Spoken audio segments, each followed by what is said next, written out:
Subscribe करंतु एबे आम चैनल को आउ प्रेस करंतु बेल आइकन को जहा द्वारा लेटेस्ट वीडियो नोटिफिकेशन आपण माननकु सर्वप्रथमे मिल जिवो। नमस्कार बंधुगण आपण माननकु आम यूट्यूब चैनल को स्वागत। बंधुगण आज आमे जानिबा मासर द्वितीय सप्ताह अर्थात 8 रु 14 तारिखर दिनटी आपणकर किपरि कटिबो केउ प्रकार आजिर दिन को आपण माने प्लानिंग करिवे विशेष भाबरे जदि आमे आपण माननकु कहिबु तो आज आपणकर स्वास्थ्य किपरि रहिबो ता सहित आपणक क्यारियर किपरि रहिबो बिजनेस और व्यापार किपरि रहिबो ए दिन रे ता सहित स्वास्थ्यर महत्वपूर्ण इनफॉरमेशन मध्ये भिडियो रे आमे आपण माननकु कहबु और भिडियो शेष रे उपाय विषय मध्ये आमे आपणकु कहबु जहा द्वारा ए सप्ताह को आपण आहुरी अधिक शुभ और मंगलदायक भर साब्यस्त करि परिबे। जदि आमे कहिबा संपूर्ण भाबरे आपण माननकु पूरा राशिफल विषय रे किंतु यह पूर्व चैनल नुआ आसथिले चैनल को सब्सक्राइब करंतु सांगर नोटिफिकेशन बेल को मध्य ऑन करंतु जहा द्वारा समय समय रे नुआ नुआ वीडियो रो नोटिफिकेशन आपनको सर्वप्रथम मिलिबो। आसंतु जानिबा किपरि रहिबो 8 रु 14 तारिख पर्यंत दिन आपणकर। जदि सबुठारु प्रथमे कहबा कि कोन ए दिन रे आपनको पई विशेष भाबरे पॉजिटिव रहिबा पई जाउची जदि आमे आपण माननकु कहबु ए समय अवधि रे आपणकर विशेष भाबरे वित्तीय स्थिति रे काफी सुधार आसी जिवो। किछि नुआ आरंभ करिबा पई ए दिन आपणक पई बहुत ही भलो रहिबो आ अनुकूल रहिबो। आपणकर परिश्रम आ प्रयास द्वारा ए सेकेंड वीक रे आपणक सामना रे सफलता मिलिबो। विवाह योग्य लोकंक पई कोनोसी भलो संपर्क आसी पारे बा कथावार्ता मध्य घरे आपणकर होई पारे। एहा सहित समाज एवं संपर्कियंक सहित आपणकर प्रभावशाली व्यक्तित्व आउ सरल स्वभाव कारणरू आपणकर मान प्रतिष्ठा बनिकी रहिबो। समय आपणकर किछि मिलाजुला प्रभाव मध्ये आपणक पई नेकी आसुछे किंतु जदि कहिबा ताको बहुत भलो बनेइबा आपणकर काम अटे। किछि टाइम रे अति संपर्कियंक सहित जहाँ भी मनांतर मतांतर आपणक घरे चालुथुला तो ए सप्ताह रे से सबुर स्थिति टिके परिवर्तन हेबो आउ संपर्क रे पुणी थरे मधुरता आसीबो। प्रतिष्ठा लोकंक सह मेलमेलाप बढ़िबो जहाँ आपणकर भविष्यत पई बहुत ही लाभदायक सिद्ध हेबो। धार्मिक स्थल रे जीवार विशेष भाबरे आपणकर प्रोग्राम बनिबो जहाँ द्वारा बहुत अधिक शांति आउ हल्कापण आपण अनुभव करिवे। घरे सुख सुविधा संबंधित वस्तुर किणाकिणी आपण करिवे। कोनोसी दामी जिनिस मध्य कि आपणकु देई पारे। विद्यार्थी वर्गों को निजर चाकरी संबंधित कोनोसी क्षेत्र रे इंटरव्यू रे सफलता मिलिबार जोग बनुछि सेतिपाई पूरा परिश्रमर सहित आपण आपणक कार्य करंतु ता सहित आपण आपणकर सिद्धांत द्वारा कौनसी प्रकार समझौता ए सप्ताह रे करंतु नाही। प्रभावशाली एवं प्रतिभावान लोकंक सहित अधिक टाइम आपण आपणकर स्पेंड करंतु जहा द्वारा आपणकर आत्मबल आ आत्मविश्वास रे वृद्धि हेबो तथा नकारात्मक विचार मध्ये आपणकर दूर हेबो। भाग्य ठारू अधिक आपण आपणकर कर्म उपरे विश्वास रखंतु एहा आपणक पई बहुत ही भलो दिन रहिबो। आसंतु जानिबा ए सप्ताह रे आपणक पई कोन नेगेटिव रहिबाकू जाउची। कोनोसी पारिवारिक कथावार्ता को नै भाई भौणी भितर ए सप्ताह रे लड़ाई झगड़ा होई पारे। घरर वृद्धंकर परामर्श द्वारा संबंध को खराब हेबा ठारू बचेई कि रखंतु ता सहित घर नाम रे कि आपणकर नुकसान मध्य करि पारे सेति पई आपण सावधान रहंतु। घरर कोनोसी वृद्ध लोकंकर स्वास्थ्य को नै कि आपणकर मन रे चिंता रहिबो। दूर जगह को जीवाक मध्य आपणकु पड़ी पारे ता सहित आपणकु आपणकर स्वभाव रे इगो को खत्म मध्य करबाकू पड़िबो जहा द्वारा प्रॉब्लम सबुर शीघ्र समाधान होई जिवो। कोनोसी भी योजना उपरे कार्य करिबा पूर्वरु ता उपरे भलो भाबरे विचार करिबार आवश्यकता रहिछि।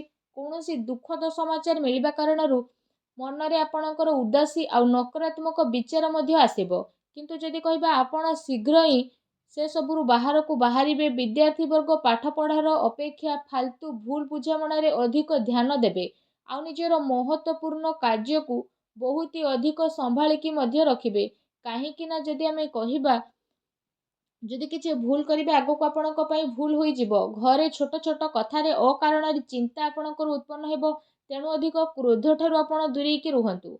सामाजिक गतिविधि रे अधिक ध्यान न देबा ठारू कोनोसी अति संपर्कित लोक आपणक उपरे नाराज होई पारंती। बस ए कथार आपण ध्यान न देकी निजर कर्म उपरे लागिकी रुहंतु। घरर वरिष्ठ लोकंकर मान सम्मान आपण अवश्य करंतु। ता सहित जदि सप्ताहर लव लाइफ विषय कहिबा तो जीवन साथींकर भावनार आपण सम्मान करंतु। एहा द्वारा आपणकर संबंध आहुरी अधिक मजबूत हेबो। ପ୍ରେମ ସମ୍ବନ୍ଧ ଆପଣଙ୍କର ମର୍ଯ୍ୟାଦାପୂର୍ଣ୍ଣ ରହିବ। କୌଣସି ବିପରୀତ ଲିଙ୍ଗୀ ବ୍ୟକ୍ତିଙ୍କ ସହ ମିଶିବା ଦ୍ୱାରା ଆପଣଙ୍କୁ ଆଶ୍ଚର୍ଯ୍ୟଜନକ ପ୍ରସନ୍ନତା ମଧ୍ୟ ଅନୁଭବ ହେବ। ଘର ପରିବାରର ବାତାବରଣ ଆପଣଙ୍କର ବହୁତ ହି ସୁଖଦପୂର୍ଣ୍ଣ ରହିବ। ପତି ପତ୍ନୀଙ୍କ ଆପୋଷିକ ସହଯୋଗ ଘରେ ଆପଣଙ୍କର ସୁଖ ଶାନ୍ତି ରଖିବ। ପ୍ରେମ ସମ୍ବନ୍ଧରେ ଆଗକୁ ଆସୁଥିବା ଟାଇମ୍ରେ ଆପଣଙ୍କର ବିବାହରେ ପ୍ରଣୀତ ହେବାର ପୂର୍ଣ୍ଣ ରୂପରେ ଯୋଗ ବନୁଛି। ଜୀବନ ସାଥୀଙ୍କର ବିଶେଷ ଭାବରେ ଆପଣଙ୍କୁ ଆପଣଙ୍କ କାର୍ଯ୍ୟରେ ପୂର୍ଣ୍ଣ ରୂପରେ ସହଯୋଗ ପ୍ରାପ୍ତ ହେବ ତଥା ଘରେ ମଧ୍ୟ ଆପଣଙ୍କର ସକାରାତ୍ମକ ବାତାବରଣ ବନିକି ରହିବ। ଏହା ସହିତ ଯଦି କହିବା ନିଜର ବ୍ୟସ୍ତତା ଭିତରେ କିଛି ଟାଇମ୍ ଆପଣ ଆପଣଙ୍କ ପରିବାରର ପିଲାଙ୍କ ସହ ବାହାର କରିବାର ଅତି ଆବଶ୍ୟକତା ରହିଛି। ଏହାଦ୍ୱାରା ପରିବାରରେ ଆପଣଙ୍କର ରେସ୍ପେକ୍ଟ ଆହୁରି ଅଧିକ ବଢ଼ିଯିବ। ଆସନ୍ତୁ ଜାଣିବା ଏ ଦିନରେ ଆପଣଙ୍କର ବ୍ୟବସାୟ ଓ କ୍ୟାରିୟର କିପରି ରହିବ। ବ୍ୟବସାୟରେ ଏବେ ବର୍ତ୍ତମାନ ପରିସ୍ଥିତିର ପ୍ରଭାବ ଯେହେତୁ ବନୁଛି ତ ଧନ ସମ୍ପତ୍ତି ତ ଲେଣ ଦେଣରେ ବହୁତ ଅଧିକ ଆପଣ ସାବଧାନତା ରଖନ୍ତୁ, କାରଣ ଧୋକା ହେବାର ସମ୍ଭାବନା ମଧ୍ୟ ବନୁଛି। ଚାକିରି ପେଶା ବ୍ୟକ୍ତିଙ୍କର ଅଫିସର ମାହୋଲ ବହୁତ ହିଁ ଶାନ୍ତିପୂର୍ଣ୍ଣ ରହିବ। ବିଶେଷ ଭାବରେ କାର୍ଯ୍ୟକ୍ଷେତ୍ରରେ ଯଦି କୌଣସି ପ୍ରକାରର ନିବେଶ କରିବା ପାଇଁ ଆପଣ ଚାହୁଁଛନ୍ତି ତ ସେସବୁ କାର୍ଯ୍ୟକୁ ଆପଣ ବହୁତ ହି ଗମ୍ଭୀରତାର ସହିତ ଜାଣିବେ। ଏହାଦ୍ୱାରା ଆପଣଙ୍କୁ ବହୁତ ଭଲ ରେଜଲ୍ଟ ମଧ୍ୟ ପ୍ରାପ୍ତ ହେବ ଆଉ ଏହା ଆପଣଙ୍କ ପାଇଁ ବହୁତ ହି ଭଲ ରହିବ। ଚାକିରିରେ ନୂଆ ସମ୍ଭାବନା ମିଳିବାର ବହୁତ ଅଧିକ ଆଶା ରହିଛି। ଏହା ସହିତ କାର୍ଯ୍ୟକ୍ଷେତ୍ରରେ ଅନ୍ୟର ହସ୍ତକ୍ଷେପ ଦ୍ୱାରା କର୍ମଚାରୀଙ୍କ ଭିତରେ ମତାନ୍ତର ମନାନ୍ତର ହୋଇପାରେ। ସେଥିପାଇଁ ନିଜର ନିର୍ଣ୍ଣୟକୁ ପ୍ରାଥମିକତା ଦିଅନ୍ତୁ ତଥା ବ୍ୟବସାୟିକ ଗତିବିଧିରେ ନିଜର କଡ଼ା ନଜର ରଖନ୍ତୁ। ଏହା ସହ ଚାକିରି ପେଶା ବ୍ୟକ୍ତି ମଧ୍ୟ ଅଫିସରେ ପଲିଟିକ୍ସର ଶିକାର ମଧ୍ୟ ହୋଇପାରନ୍ତି, ତେଣୁ ଟିକେ ସାବଧାନ ରୁହନ୍ତୁ। ଏହା ସହିତ ଏ ଦିନରେ ଆପଣ କୌଣସି କାରଣରୁ କାର୍ଯ୍ୟ କ୍ଷେତ୍ରରେ ଅଧିକ ସମୟ ଦେଇପାରିବେ ନାହିଁ ତଥା ସହଯୋଗୀ ଏବଂ କର୍ମଚାରୀଙ୍କର ଆପଣଙ୍କୁ ଉଚିତ ସପୋର୍ଟ ମଧ୍ୟ ମିଳିବ। ଚାକିରି ପେଶା ବ୍ୟକ୍ତିବିଶେଷଙ୍କୁ ନିଜର ଉଚ୍ଚ ଅଧିକାରୀଙ୍କର ପୂର୍ଣ୍ଣ ରୂପରେ ସହଯୋଗ ମିଳିବ। ବ୍ୟବସାୟିକ କ୍ଷେତ୍ରରେ ଯଦି କହିବା ଆପଣଙ୍କର କାର୍ଯ୍ୟକ୍ଷମତାର ସଫଳତା ମିଳିବା କାରଣରୁ ବହୁତ ଅଧିକ ସଫଳତା ଆପଣ ପାଇ ମଧ୍ୟ ଯିବେ। ଏହାଦ୍ୱାରା ପ୍ରତ୍ୟେକ କାର୍ଯ୍ୟକୁ ଆପଣ ବହୁତ ହି ଗମ୍ଭୀରତାର ସହ ଆଗକୁ ନେବେ। ଚାକିରି ପେଶା ବ୍ୟକ୍ତିଙ୍କୁ ତାଙ୍କର କାର୍ଯ୍ୟକ୍ଷମତା ପାଇଁ ପ୍ରୋତ୍ସାହନର ପ୍ରାପ୍ତି ହେବ, ଯାହାଦ୍ୱାରା ଆପଣଙ୍କର ମନ ବହୁତ ହି ପ୍ରସନ୍ନ ରହିବ। ଆସନ୍ତୁ ଜାଣିବା ଏ ଦିନରେ ଆପଣଙ୍କର ସ୍ୱାସ୍ଥ୍ୟ କିପରି ରହିବ। ଯଦି କହିବା ଏ ଦିନରେ ଆପଣଙ୍କ ସ୍ୱାସ୍ଥ୍ୟ ବହୁତ ହି ଉତ୍ତମ ରହିବ ତଥା ଆପଣ ଊର୍ଜାରେ ମଧ୍ୟ ଭରପୁର ରହିବେ। ଏ ସପ୍ତାହରେ ଆପଣ ନିଜେ ନିଜକୁ ବହୁତ ଖୁସି ଭରା ଆଉ ଚିନ୍ତାମୁକ୍ତ ମଧ୍ୟ ଅନୁଭବ କରିବେ। ତା ସହିତ ଏ ସପ୍ତାହ ଆପଣଙ୍କ ସ୍ୱାସ୍ଥ୍ୟ ଦୃଷ୍ଟିରୁ ବହୁତ ହି ଭଲ ଟାଇମ୍ ରହିବାକୁ ଯାଉଛି।